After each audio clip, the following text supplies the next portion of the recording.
Assalamu alaikum. My name is Abdul Rahman Sato. I am teacher of physics. I am during study in MSc Physics.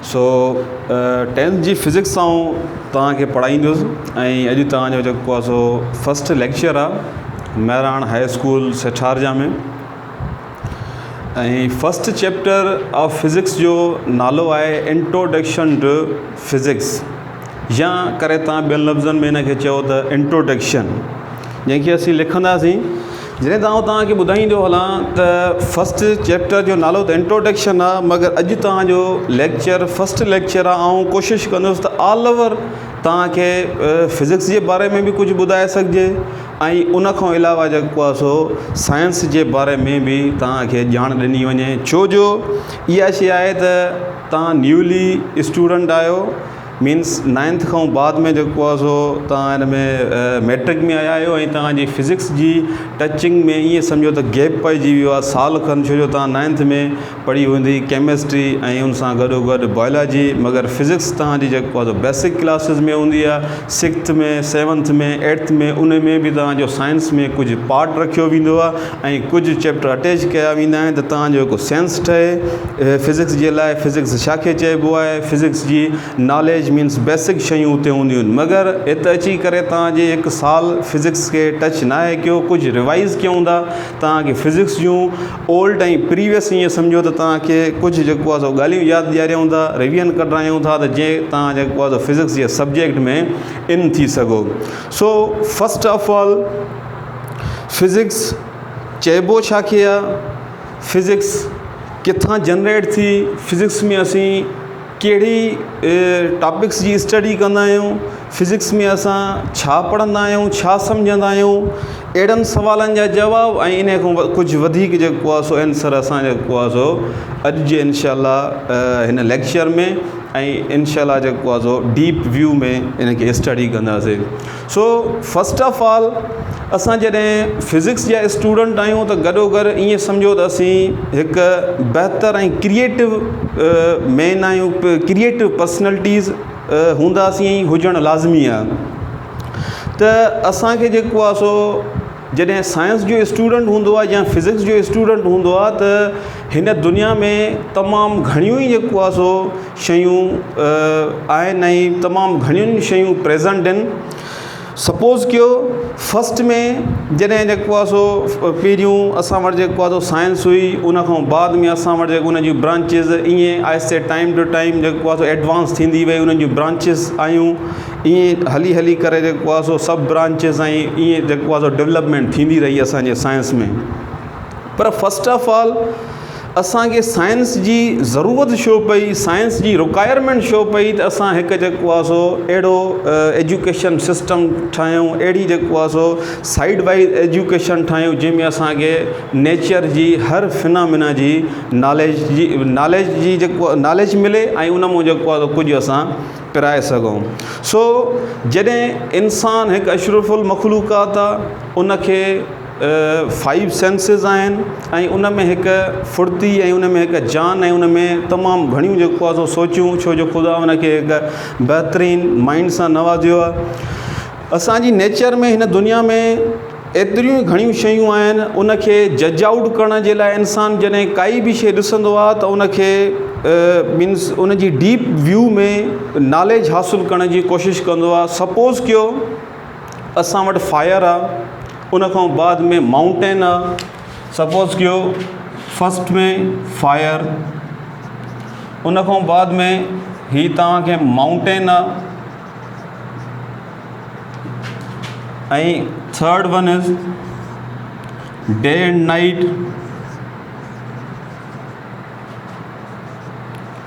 Day and night fourth में आहे solar और सन चयोसि ऐं कामा moon हाणे जॾहिं ही शयूं असांजे सोसाइटी में असांजे यूनिवर्स में प्रेज़ेंट हुयूं तॾहिं इंसान जॾहिं फायर खे ॾिठो त इहा शइ हुन जे में डायरेक्टली थिंकिंग में आई त इहा फायर छाजी ठहियल आहे या कहिड़े उन में कहिड़ा केमिकल्स आहिनि, या जेकॾहिं उहा फायर ॿरे थी, फायर आहे त उन खां बाद में असांखे कहिड़ा केमिकल्स मिलनि था, छा आउटपुट मिले थी। उन खां पोइ माउंटेन्स आहिनि, इन में कहिड़ा पार्टिकल्स इन जे डस्ट आहे, उन में कहिड़ा जेको आहे सो ब्लॉक्स आहिनि, कहिड़ा रॉक्स आहिनि, कहिड़ा मटीरियल्स आहिनि, कहिड़ा मिनरल्स आहिनि।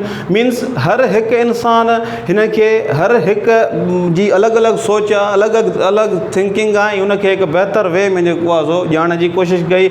उन खां पोइ राति ताईं ॾींहुं आहे, कीअं पंहिंजे वक़्त ते ॾींहुं थिए थो, उन खां बाद में राति थिए थी, हीउ निज़ाम कीअं हले थो, हीउ बि हिकु सोच जहिड़ो अमल आहे। उन खां पोइ सोलर आर सन सिज जेको आहे सो कीअं सुबुह जो राइज़ थिए थो ऐं शाम जो जेको आहे सो लहे थो। ऐं उन खां पोइ मून आहे, चंड अर्थ जे चौधारी कीअं रिवॉल्व करे थो, अर्थ सिज जे चौधारी कीअं रिवॉल्व करे थो। अहिड़नि क्वेश्चन इंसान जे माइंड में उभरिया, अराइज़ थिया, ऐं उन खां पोइ जेको आहे सो इंसान उन्हनि ते जेको आहे सो ऑब्ज़र्वेशन करणु शुरू कयो, उन ते मुशाहिदो करणु शुरू कयो, उन्हनि ते थिंकिंग करणु शुरू कई पंहिंजे मुकमिल जेको आहे सो सेंसिस ते। मीन्स ईअं करे सम्झो त 5 सेंसिस सां, ऐं उन टर्म खे, उन शइ खे असीं चवंदा आहियूं त इहो जेको अमल आहे उहो आहे ऑब्ज़र्वेशन में अची थो वञे। जॾहिं कंहिं बि शइ खे असीं हिकु मुकमिल मुशाहिदो कयूं, मुकमिल जेको आहे सो उन ते ॼाण हासिलु कयूं, उन ते इहे सोचूं त हीअ शइ छाजी ठहियलु आहे, हीअ कहिड़ियुनि मटीरियल्स जी ठहियलु आहे, हिन मां असांखे छा छा मिली सघे थो, त असां उनखे छा चवंदा आहियूं, इहो ऑब्ज़र्वेशन आहे। सपोज़ कयो हीअ जेकॾहिं पेन आहे त पेन छाजी ठहियलु आहे, मां ॾिसां त हीअ पेन छाजी ठहियलु आहे, कहिड़े मटीरियल्स जी ठहियलु आहे, हिन में कहिड़ा कहिड़ा केमिकल्स इन्वॉल्व थियल आहिनि, त इहो मुंहिंजो हिन पेन जे मेकिंग ते इहो ईअं सम्झो त मुंहिंजो मुशाहिदो आहे, इहो ऑब्ज़र्वेशन आहे।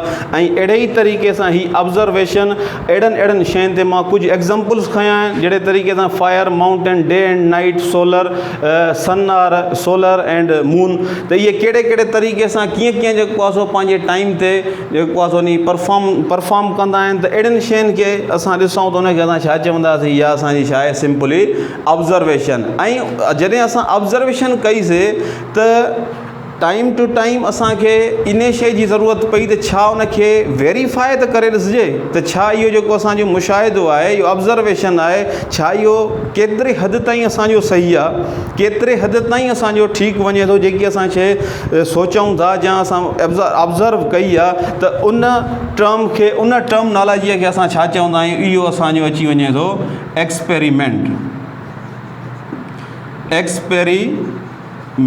जंहिंखे असां चवंदा आहियूं त तजुर्बो।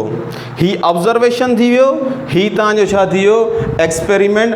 ऐं ऑब्ज़र्वेशन ऐं एक्सपेरिमेंट ॿिन्ही जी गॾियल स्टडी जो नालो असां वटि आहे साइंस। त ऑब्ज़र्वेशन ऐं एक्सपेरिमेंट जी गॾियल ही ॿई टर्मिनोलॉजीज़ इन्हनि जी गॾियल जेको आहे सो स्टडी खे असां छा चवंदा आहियूं, उनजो नालो आहे साइंस।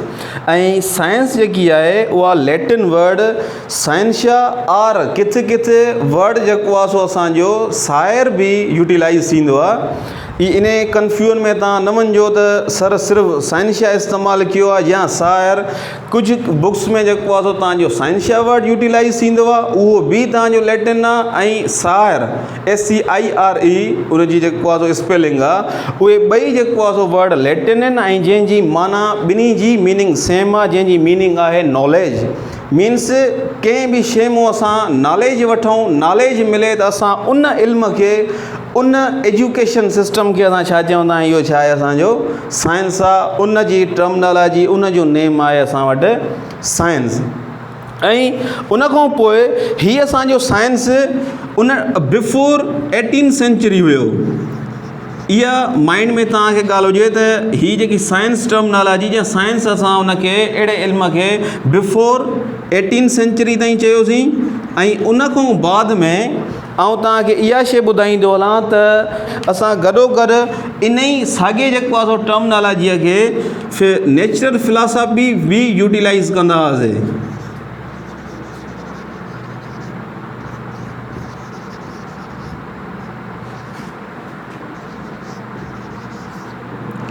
टर्म नेचुरल फिलासफ़ी बि यूटिलाइज़ कंदा हुआसीं। हाणे नेचुरल फिलासफ़ी टर्मिनोलॉजीअ जी मीनिंग छा आहे, इहा बि सेम टू सेम साइंस वांगुरु ई मीनिंग आहे।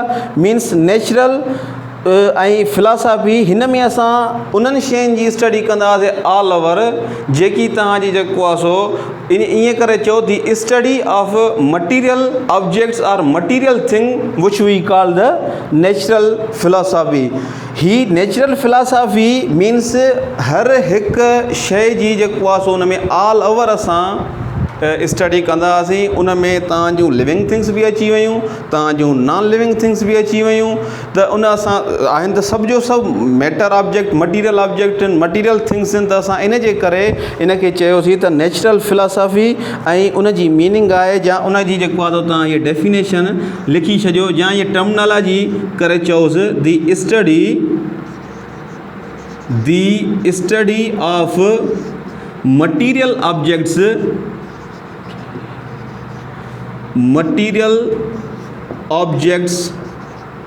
इज़ कॉल्ड नेचुरल NP करे लिखी छॾियो नेचुरल फिलासफ़ी। ऐं उन खां पोइ 18वीं सेंचुरी में ही तव्हां वटि जेको आहे सो वर्ड यूटिलाइज़ थींदा हुया। ऐं उन खां पोइ जीअं जेको आहे सो टाइम गुज़रंदो वियो त साइंस डेवलपमेंट कंदी वई, साइंस तरक़ी कंदी वई। डेवलपमेंट ऐं साइंस डेवलपमेंट ऐं एडवांस तॾहिं काई बि शइ थींदी आहे टाइम टू टाइम बाबा तव्हांजी जेको आहे सो काई बि शइ डेवलपमेंट थींदी आहे। छो इहा शइ जेको आहे सो इहा असां वटि आम डेली लाइफ जो बि एग्ज़ाम्पल आहे त नंढड़ो ॿारु आहे, ईअं सम्झो जीअं उन जी जेको आहे सो ॿारनि थींदी आहे उहो नंढो हूंदो आहे, टाइम टू टाइम उन खां पोइ उहो जेको आहे सो रेडियूं पाईंदो आहे, उन खां बाद में वरी उहो जेको आहे सो टाइम गुज़रंदो आहे त पंधु कंदो आहे, उन खां बाद में जेको आहे सो वॾो थींदो आहे। मीन्स असांजी डेली लाइफ जो इहो एग्ज़ाम्पल आहे। ईअं हर हिकु फील्ड में हर हिकु सोसाइटी में टाइम टू टाइम इंक्रीज़मेंट ईंदी आहे तव्हांजी जेको आहे सो मटीरियल ऑब्जेक्ट्स में, ऐं तव्हांजे एडवांस थींदा वेंदा आहियो ऐं तव्हां जेको आहे सो परफेक्ट वे ॾे जेको आहे सो ट्रांसफ़र थींदा आहियो या तव्हां जेको आहे सो ट्रेवल कंदा वेंदा आहियो। त अहिड़े ई तरीक़े सां असांजी साइंस जो बि ईअं ई एग्ज़ाम्पल आहे। जॾहिं असांजी 18 सेंचुरी में तव्हां वटि जेको आहे सो इहे उनखे साइंस चऊं पिया, नेचुरल फिलासफ़ी, ऐं हिकु महदूद क़िस्म जो असां वटि हीउ सब्जेक्ट हुयो। ऐं हर हिकु सब्जेक्ट माना हर हिकु मौज़ू खे असां जेको आहे सो हिकु ई टर्मिनोलॉजीअ में हिकु ई सब्जेक्ट में जेको आहे सो महदूद रखियो होसीं। पर जीअं टाइम गुज़रियो साइंटिस्ट इंक्रीज़ थींदा विया, वधंदा विया, ऐं उन खां पोइ असांजी साइंस डेवलपमेंट थींदी वई, डेवलप थींदी वई, एडवांस थींदी वई। त असांखे साइंस खे नेचुरल फिलासफ़ी खे ब्रेकअप करिणो पियो इनटू एन अदर ब्रांचिस या ईअं चओ त इनखे ॿियनि वधीक जेको आहे सो शाख़ुनि में उनखे डिस्ट्रीब्यूट कयो वियो ऐं उनखे जेको आहे सो ईअं सम्झो त स्प्रेड आउट कयो वियो ऐं उनजी अलॻि अलॻि जेको आहे सो क्लासिफिकेशन कई वई साइंस जी। हाणे मेन जेको आहे सो साइंस जी क्लासिफिकेशन कई वई, ऐं इनखे रिमूव थो कयां। हाणे बाबा साइंस खे असां ब्रांचिस में जेको आहे सो ब्रेकअप कंदासीं। उन खां पोइ जीअं तव्हांखे आउं ॿुधायमि त टाइम जेको आहे सो स्पेंड थींदो वियो त साइंस डेवलप थींदी वई, एडवांस थींदी वई। त साइंस खे जेको आहे सो असां ॿिनि मेन ब्रांचिस में, ॿिनि मेन क्लासिस में जेको आहे सो स्प्रेड सेपरेट कयोसीं या ईअं चयो त ब्रेकअप कयोसीं साइंस खे। इहो छो असां साइंस खे ब्रेकअप कयोसीं, छो असां साइंस खे टोड़ियोसीं, छो जो असांखे इहा रिक्वायरमेंट थी वई, इहा नीड थी वई त असांखे हर हिकु जेको आहे सो मटीरियल ऑब्जेक्ट जी नॉन लिविंग, सपोज़ कयो लिविंग थिंग्स ऐं नॉन लिविंग थिंग्स खे पहिरें क्लास में असीं विरायोसीं। त असांखे जेको आहे सो नॉन लिविंग जी असां हिकु अलॻि क्लास में स्टडी कयूं ऐं लिविंग थिंग्स जी असां हिकु अलॻि जेको आहे सो वे में हिकु अलॻि जेको आहे सो ब्रांच में रखी करे उनखे जेको आहे स्टडी कयूं। त फस्ट ऑफ ऑल असां वटि जेको आहे सो साइंस खे फिज़िकल और नॉन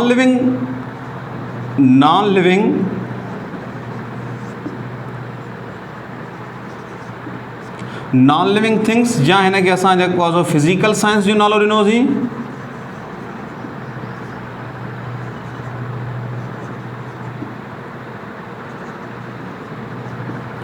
ऐं उन खां बाद में सेकंड जेको हुयो लिविंग थिंग्स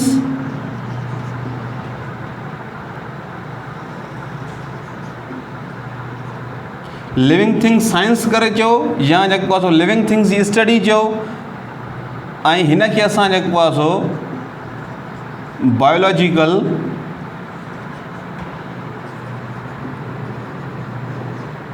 साइंस जो नेम ॾिनोसीं। ॿिनि साइंस खे ॿिनि क्लासिस में सेपरेट कयोसीं। फर्स्ट में कहिड़े बुनियाद ते, लिविंग थिंग्स ऐं नॉन लिविंग थिंग्स जी स्टडी जे बुनियाद ते। हाणे ही नॉन लिविंग थिंग्स आहे, ही तव्हांजो छा आहे living things. Non living things खे असां अदर नेम ॾिनोसीं फिज़िकल साइंस ऐं लिविंग थिंग्स खे असां नालो ॾिनोसीं बायोलॉजिकल साइंस। हाणे असांजो जेको सब्जेक्ट आहे उहो आहे फिज़िक्स। असां हिन में जेको आहे सो नॉन लिविंग थिंग्स जे हिन नेम मों ई तव्हां सम्झी विया हूंदव त हिते असां गैर जानिबदार या गैर जेको आहे सो जानदार शयुनि जी स्टडी कंदा आहियूं हिन क्लास ऑफ साइंस में।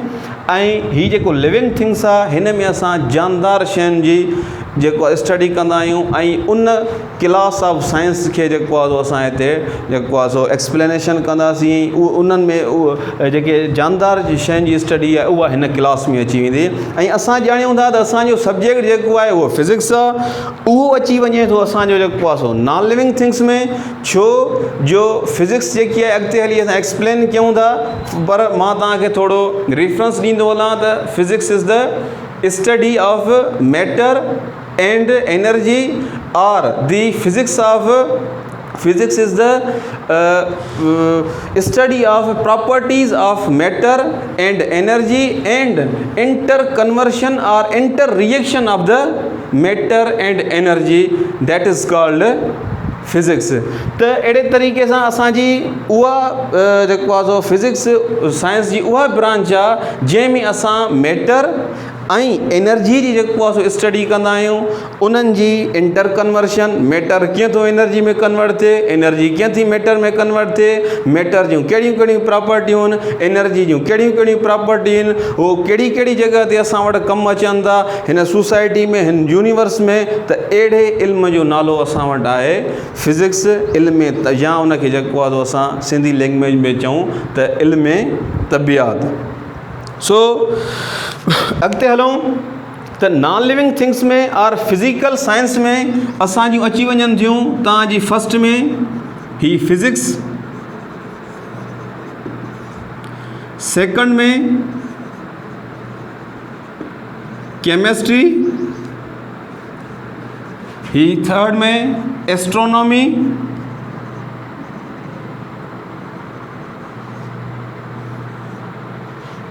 फोर्थ में जियोलॉजी ऐं कुझु इन खां वधीक। उन खां पोइ ही बायोलॉजिकल साइंस आहे, हिन खे असीं स्टडी न कंदासीं, मगर आउं तव्हांखे ॿुधाए छॾियां त हिन में असीं साहदार शयुनि जी स्टडी कंदा आहियूं। उन्हनि जूं क्लासिस आहिनि, उन्हनि जा ब्रांचिस आहिनि। इहे तव्हांजी ज़ूलॉजी अची वई, बॉटनी अची वई, जेनेटिक्स अची वई ऐं उन खां कुझु जेको आहे सो वधीक। सो हीअ असां डिस्कशन में न आणींदासीं, जस्ट तव्हांखे आउं ॿुधाए छॾियो आहे। मगर असांजी डिस्कशन वारी जेकी मीन्स क्लास आहे उहो नॉन लिविंग थिंग्स आहे ऐं उन मां असांजो फस्ट ऑफ ऑल फिज़िक्स आहे। ऐं हिन ई फिज़िक्स खे ई असां जेको आहे सो ईअं सम्झो त एक्सप्लेनेशन में अंडर एक्सप्लेनेशन आणींदासीं ऐं हिन ते ई असीं डिस्कस कंदासीं। ऐं हीअ असांजो सब्जेक्ट बि हीअ आहे ऐं हीअ कीअं ड्राइव कयोसीं इहो तव्हां ॾिठो त फस्ट खां वठी करे फिज़िक्स खे असां फिज़िक्स ताईं कीअं पहुतासीं। उन खां पोइ केमिस्ट्री आहे जंहिंखे असीं इल्मु कीमिया चवंदा आहियूं। उन में असां स्ट्रक्चर, एटम जो स्ट्रक्चर, प्रॉपर्टीज़ मैटर जी ऐं जेको आहे सो इन खां घणो कुझु जेको आहे सो हिन में केमिस्ट्री में मैटर जे बारे में, एटम्स जे बारे, इलेक्ट्रॉन, सब एटॉमिक पार्टिकल, इन सभिनी जे बारे में केमिस्ट्री खे टच कंदा आहियूं। उन खां बाद में ही एस्ट्रोनॉमी, इल्म फल्कियात ऐं उन में स्टार्स जी, मून्स जी, मीन्स ऑल ओवर जेको आहे सो इल्म फल्कियात में जेके बि हेवनली बॉडीज़ आहिनि उन्हनि जी स्टडी कंदा आहियूं। उन खां बाद में जियोलॉजी, जियोलॉजी तव्हां सभु जेको आहे सो अंडरस्टैंड हिन वर्ड मां ई करे छॾियो हूंदो, छो जो तव्हां बेसिक क्लासिस में ज्योमेट्री पढ़ी हूंदी ऐं जियो जी मीनिंग आहे अर्थ ऐं अर्थ जी स्टडी खे लॉजी मीन्स लागस मां वरितल आहे, तव्हांखे ख़बर आहे। ऐं उनखे असीं स्टडी चवंदा आहियूं। जियोलॉजी माना स्टडी ऑफ अर्थ। अर्थ कीअं आहे, फ्लैट आहे, सर्क्यूलर आहे, मीन्स अहिड़े तरीक़े जा जेके क्वेश्चन अराइज़ थींदा आहिनि, जा सॉल्यूशन असांखे मिलंदा आहिनि, उन में असां जेको आहे उनखे जियोलॉजी चवंदा आहियूं। अहिड़े तरीक़े सां तव्हांजा हीअ सभु क्लास। सो असांजो हीअ मेन जेकी पॉइंट आहे उहा आहे फिज़िक्स। फिज़िक्स जी डेफिनेशन छा आहे, फिज़िक्स असांखे छा सम्झाईंदी आहे। हूअं त फिज़िक्स खे डीपली जेको आहे सो जेकॾहिं तव्हां डेफिनेशन ते वेंदव त तमामु जेको आहे सो हैवी एक्सप्लेनेशन ऐं तमामु लार्ज एक्सप्लेनेशन आहे फिज़िक्स जी। बट ही क्लास आहे 10th क्लास, उन जे हवाले सां असां डीपली ऐं जी पंहिंजी हैबिट आहे, ऐं पाण इंट्रस्टेड हूंदो आहियां फिज़िक्स में, छो जो असां तव्हां सभु जेको आहे सो साइंस जा ऐं ईअं सभु साइंस जा स्टूडेंट आहियूं, स्पेशली फिज़िक्स जा स्टूडेंट आहियूं। त साइंस प्रूफ ते जेको आहे सो मबनी कंदी आहे, ऐं उनखे इहो ज़रूरी आहे त असां उनखे जेको आहे सो डीपली व्यू वठूं, डीपली उनखे सम्झूं त इहो बहितर थींदो। सो इहा शइ आहे त फिज़िक्स खे, पर छा आहे त जेको आहे हीउ तव्हांजो फस्ट जेको आहे फिज़िक्स में इन थिया आहियो, तव्हां 10th क्लास आहे, इन जे करे तव्हांखे मां 10th जी लेवल सम्झाइण जी कोशिशि कंदुसि जेसिताईं तव्हांखे जेको आहे सो बेस्ट थी वञे।